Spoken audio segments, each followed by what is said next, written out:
बिस्मिल्लाहिर्रहमानिर्रहीम। अस्सलाम वालेकुम। यूट्यूब चैनल नॉलेज विद कलंदर में खुश आमदीद।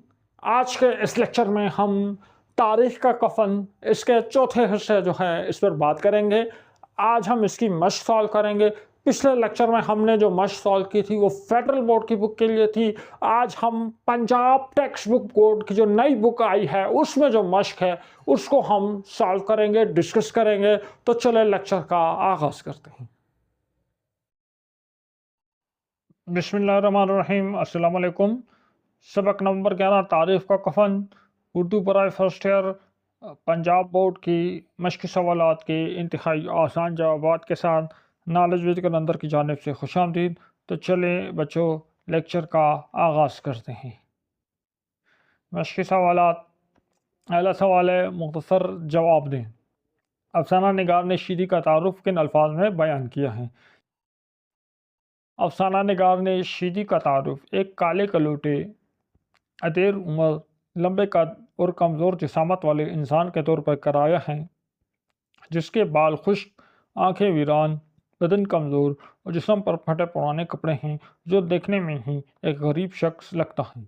ईदगाह का मंजर बयान करें।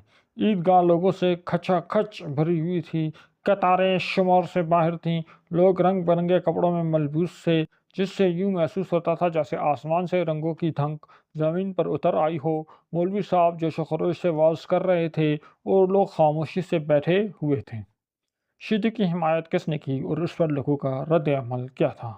शीदी की हिमायत मामू खान मुची ने की। उसने कहा कि शीदी न चोर है न जेब कतरा बल्कि एक सादा इंसान है, मगर लोगों ने उसकी बात ना मानी और उसे धक्के देकर वहाँ से निकाल दिया। पहली सफ़ में कौन लोग तशरीफ़ फरमा थे? पहली सफ़ में महमूद साहब के साथ शहर के नामी ग्रामी अफसरान, सनतकार, ताजर और मोअज़्ज़ज़ शख्सियात मौजूद थीं। सवाल नंबर 5, हिफाजती अमले ने शीदी के साथ क्या सलूक किया? तो हिफाजती अमले ने शीदी के साथ नहायत ज़ालिमाना सलूक किया। लातों, घोंसों, थप्पड़ों से उसका चेहरा खूनम खून कर दिया, उसे मार मार कर अधमुआ कर दिया। मैं अयाज हूँ, मैं एक ही सफ़ में खड़ा होकर महमूद के साथ नमाज़ पढ़ूंगा। ये जुमला अल्लामा इकबाल के किस शेर की तरफ इशारा करता है? तो ये जुमला अल्लामा इकबाल के मशहूर शेर की तरफ इशारा करता है कि एक ही सफ़ में खड़े हो गए महमूद और अयाज, ना कोई बंदा रहा ना कोई बंदा नवाज। ये शेर मसावात इंसानी और इज़्ज़त नफ्स की तर्जुमानी करता है। सवाल नंबर 7, ज़ेर मुताला सिंधी अफसाने का तर्जुमा उर्दू ज़ुबान में किसने किया है? ज़ेर मुताला सिंधी अफसाने का तर्जुमा उर्दू ज़ुबान में नंगर चना ने किया है। सवाल नंबर 2, मतन को मद्देनज़र रखते हुए मुनासिब अल्फाज की मदद से खाली जगह पर करें। शीदी की उदास आंखों में पुरसरार डैश उभर आई। क्या उभर आई? रोशनी। फरिश्तों जैसे एक शख्स ने शीदी की टांग की चुटकी काटते हुए कहा, ला हौल वला कुव्वता, मेरा देश का मसल्ला मैला कर दिया। कहाँ का मसल्ला? दुबई का। मामू खान मोची धक्के ठड्डे खाकर देश से गायब हो गया। मंजर से बदबख्त ज़रूर किसी दुश्मन मुल्क का देश है और महमूद साहब को कत्ल करने के लिए भेजा गया है एजेंट। पूरा माहौल शीदी की निगाहों के सामने डैश होने लगा, ज़ेरो ज़बर। अब सवाल नंबर 3, दी गई इबारत को पढ़ें और पूछे गए सवालात के जवाब दें। ठीक है, ये इबारत है, ऐद आज़र का इंसान यहाँ से लेके बारे में आगाही दी जा रही है। तो ये इबारत आप अपनी एक्सरसाइज में लिखी हुई है, आप थोड़ी सी ज़हमत करें और बुक खोल के वो इबारत वहाँ पे पढ़ लें। मैं डायरेक्ट इसके जवाबात पे जाता हूँ वरना वीडियो बहुत लेंथी हो जाएगी। ऐद आज़र का इंसान की नई ईजादात से जुड़ा हुआ है, तो आपने उन ईजादात के नाम लिखने हैं। ठीक है, कौन कौन सी ईजादात हैं? तो ऐद आज़र का इंसान इंटरनेट, स्मार्टफोन, कंप्यूटर, टैबलेट और लैपटॉप से जुड़ा हुआ है। इसके अलावा भी कोई चीज़ हो सकती है, लेकिन सिर्फ उन ईजादात का नाम आपने लिखना है जो उस पैराग्राफ में बताई गई हैं। जिन ईजादात का वहाँ ज़िक्र नहीं है उनको आप लोगों ने नहीं लिखना। मीडिया इंफॉर्मेशन लिटरेसी के बगैर सोशल मीडिया के मनफी पहलू कौन कौन से हैं? तो मीडिया इंफॉर्मेशन लिटरेसी के बगैर सोशल मीडिया के मनफी पहलू गलत और जाली खबरें फैलाना, झूठी मालूमात पर यकीन करना और राय आमा का मनफी खबरों से मुतासिर होना है। अगला सवाल है कि MIL किन अंग्रेज़ी अल्फाज का मुख़फ़्फ़फ़ है? तो जवाब है MIL का मतलब है मीडिया एंड इंफॉर्मेशन लिटरेसी।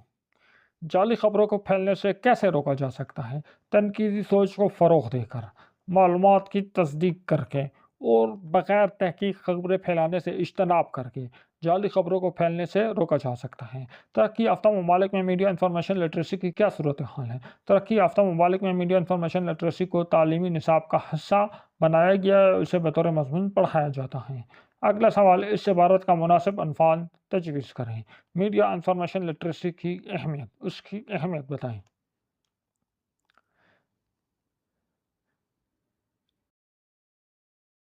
اب آگے آ رہے ہیں سوال نمبر 4 پہ۔ اچھا، آپ کوئی بھی عنوان آپ لکھ سکتے ہیں، ضروری نہیں یہ عنوان لکھیں، بس ایک ٹائٹل آپ اس کو سلیکٹ کریں، عنوان ٹائٹل کو کہتے ہیں۔ سوال نمبر 4، درج ذیل محاورات کو اپنے جملوں میں اس طرح استعمال کریں کہ ان کا مفہوم واضح ہو جائے، یعنی ان کا مطلب میننگ واضح ہو جائے۔ ان محاورات کے جملے بنانے ہیں۔ ہاتھ پسارنا، ہاتھ پسارنا کسی کے آگے ہاتھ پھیلانے کو کہتے ہیں کہ مجبوری میں اسے دوسروں کے آگے ہاتھ پسارنا پڑا۔ پھر ہے وارے نیارے ہونا، وارے نیارے ہونا بہت مزے ہو جانا، تو انعامی رقم ملنے پر اس کے وارے نیارے ہو گئے۔ لبوں پر مسکراہٹ کھیلنا، یعنی بہت زیادہ خوش ہونا، بہت زیادہ مسکراتے رہنا، امتحان میں پاس ہونے کی خوشی اس کے لبوں پر مسکراہٹ کھیلنے لگی۔ کندھا دینا، کسی کو سہارا دینا، دوست نے مشکل وقت میں مجھے کندھا دیا۔ 14 طبق روشن ہونا، ہوٹل میں کھانے کی قیمت سن کر اس کے 14 طبق روشن ہو گئے، بہت زیادہ حیران ہو جانا۔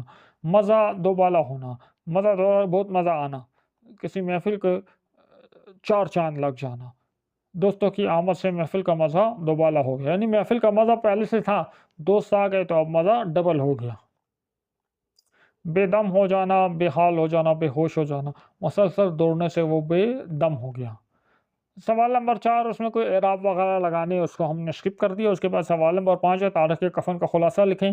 تو بچوں، اس کی سیریز کی پہلے لیکچر میں نے تاریخ کفن کا بہت ہی واضح خلاصہ بتایا ہے اور ایکسپلین بھی کیا ہے، آپ وہ لیکچر دیکھ سکتے ہیں۔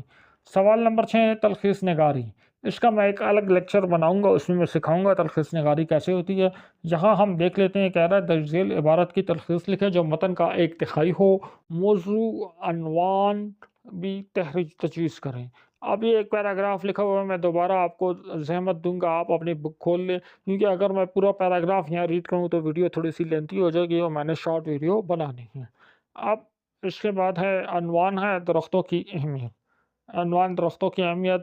اب درخت فضائی آلودگی کم کرتے ہیں، بارش کے ذریعے ماحول کو صاف رکھتے ہیں، یہ زمینی آلودگی کم کرنے کے ساتھ سیم و تھر زدہ زمین کو قابل کاشت بناتے ہیں۔ درخت قدرتی حسن میں اضافہ کرتے ہیں، مویشیوں کی خوراک بنتے ہیں اور مختلف صنعتوں کو فروغ دیتے ہیں۔ پرندوں کی آماج گاہ ہونے کے باعث درختوں کو بے جا کاٹنے سے اجتناب کرنا چاہیے۔ تو بچوں، اس کے ساتھ ہی ہمارا آج کا لیکچر اپنی اختتام پہ پہنچا۔ اگلے لیکچر میں پھر حاضر ہوں گے کسی نئی سبق کی مشق کے ساتھ۔ آپ کو اپنے کمنٹ سیکشن میں آپ نے اپنا فیڈ بیک ضرور دینا ہے کہ اگلا لیکچر ہمارا کس ٹاپک پہ ہونا چاہیے۔ تو نیکسٹ ویڈیو میں ملاقات ہوگی، اپنا خیال رکھیے گا، اللہ حافظ۔